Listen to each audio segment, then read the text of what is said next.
भोग सकड़ी भोग सब खाओ और फिर चाय देवी नमस्तुभ्यम सब करके भी आ सकते हैं, है ना।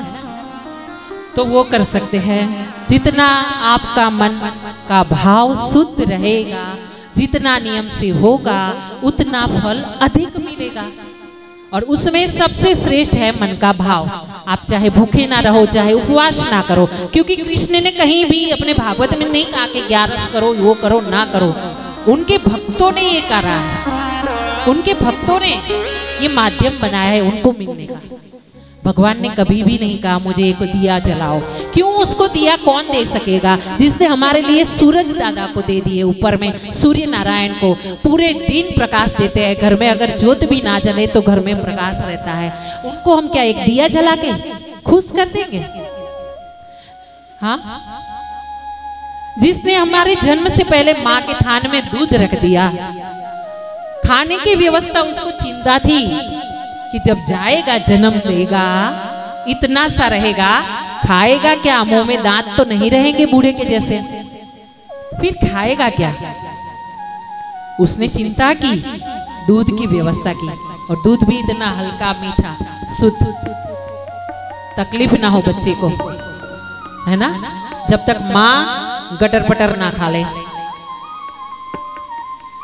अब बोलिए, और हम क्या करते हैं? जब माँ के गर्भ में बच्चा 9 महीना रहता है ना, जब तीसरे चौथे 5वें महीने में उसको प्राण आते हैं बच्चे को गर्भ में, तब बच्चे से भगवान की बात होती है। भगवान उनसे बात करता है। बच्चा बोलता है भगवान ये गंदगी से निकालो। अब गंदगी नहीं सही नहीं होती, आप निकालो, हम आपके चरण पड़ रहे हैं, प्रणाम कर रहे हैं। हम बोलेंगे जाकर के धरती पर कि हाँ ऊपर कोई एक है जो दुनिया चला रहा है, हम सबको चला रहा है, बना रहा है, मिटा रहा है, पोषण कर रहा है, पालन कर रहा है, सबका बिगड़ी वही बनाता है। वो हम जाकर के धरती पर सबको बताएंगे, आपका प्रचार करेंगे, आपके नाम स्मरण करेंगे, सबको बताएंगे कि भगवान के सिवा किसी भी में मन लगाया, सुनिएगा गौर से, भगवान के सिवा अगर कहीं भी मन लगाया ना,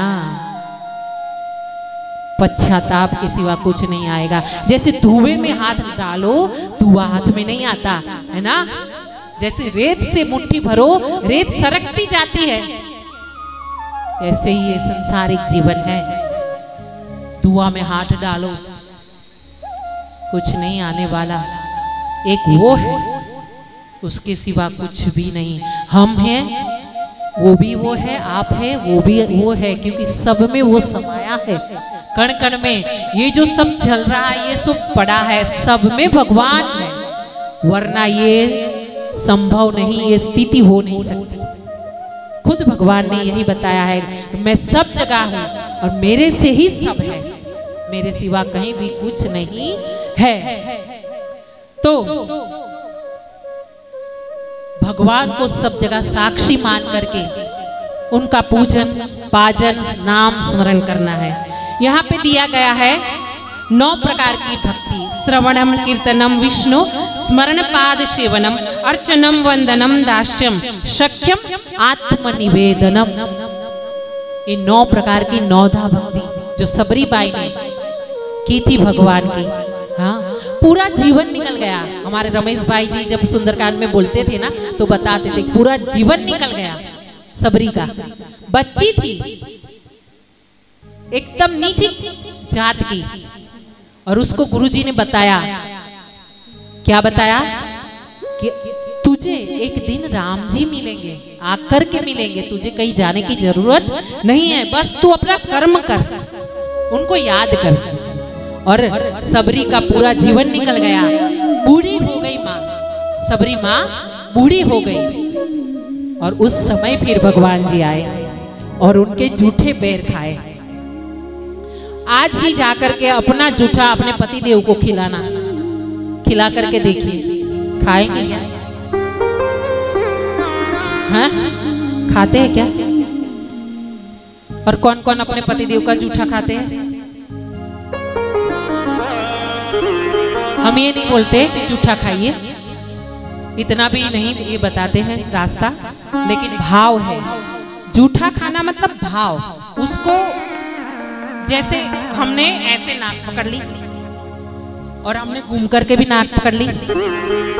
वो दोनों में अंतर है ना।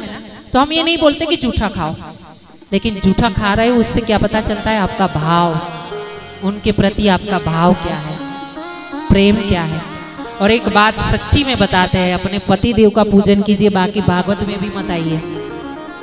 पति देव को अनुकूल हो जाइए, वो कैसे भी रहे उनको अनुकूल हो जाइए, मंदिर मत आइए।